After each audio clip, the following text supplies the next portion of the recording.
everyone, and welcome back to Rock On, Inspire, and Elevate, the podcast where we rethink growth, talent, and all the invisible rules shaping who we are at work, at home, and also in between. So I'm your host, Rokaya, and in today's episode, I would like to talk about our early definitions. The labels that we've been able to carry, words we were given, you know, um, sometimes casually, sometimes repeatedly, sometimes as a joke. Words like bossy, stubborn, too sensitive, too lazy, messy, rebellious, too quiet, too loud, too many. We don't always question them. We just live with them. But what if some of those labels were clues, interestingly?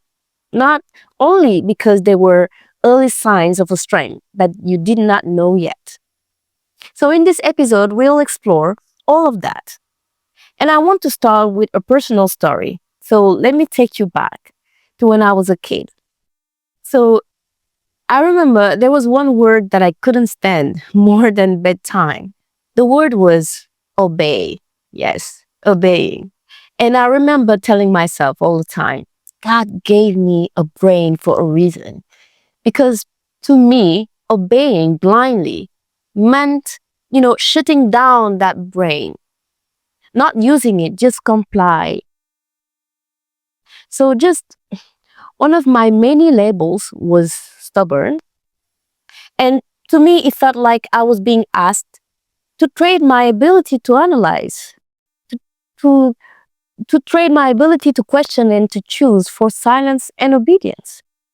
I know I could be a handful, yes. But in hindsight, I think that I was not trying to question everything just to be difficult.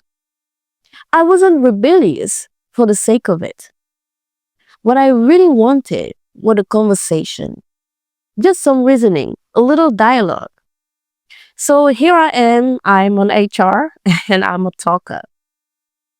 So now many millennial kids, they were raised by baby boomer parents, for who the response, because I said so, was a valid and enough explanation for every type of question.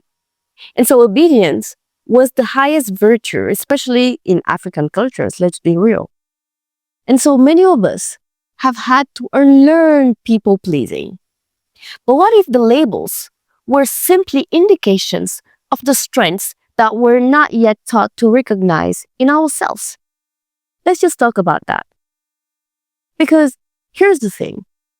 Some of the traits we were criticized for, let me be more positive. Some of the threats we were recognized for were actually just unrefined strengths.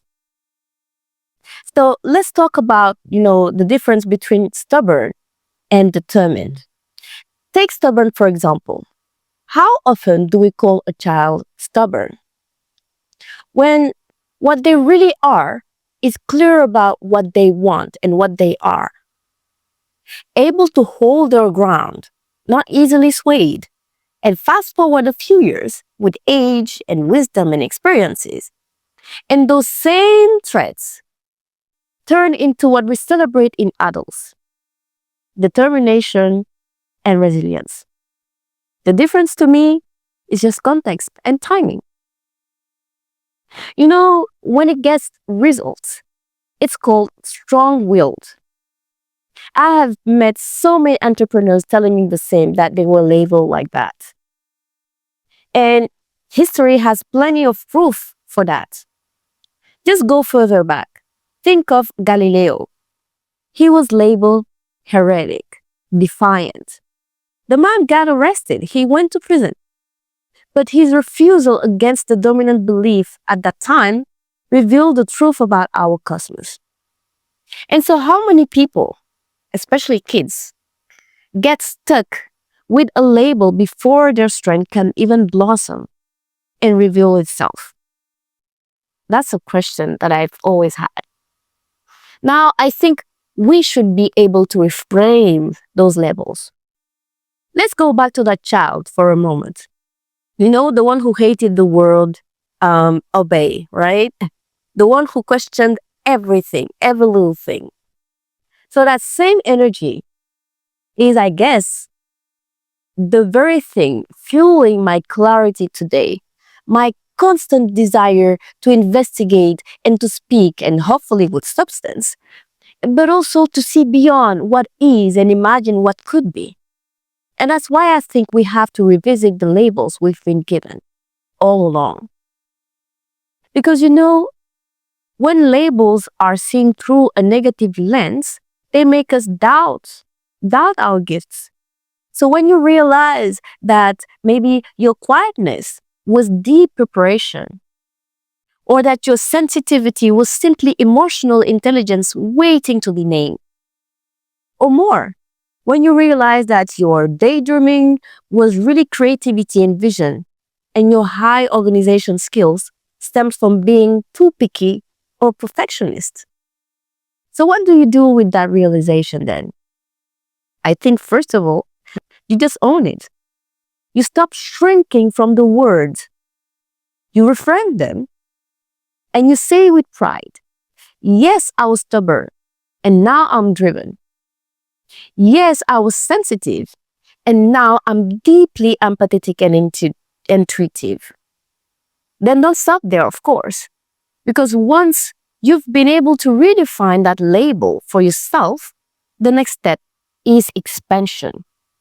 Because let me tell you, you are not just one word. You are not just one definition.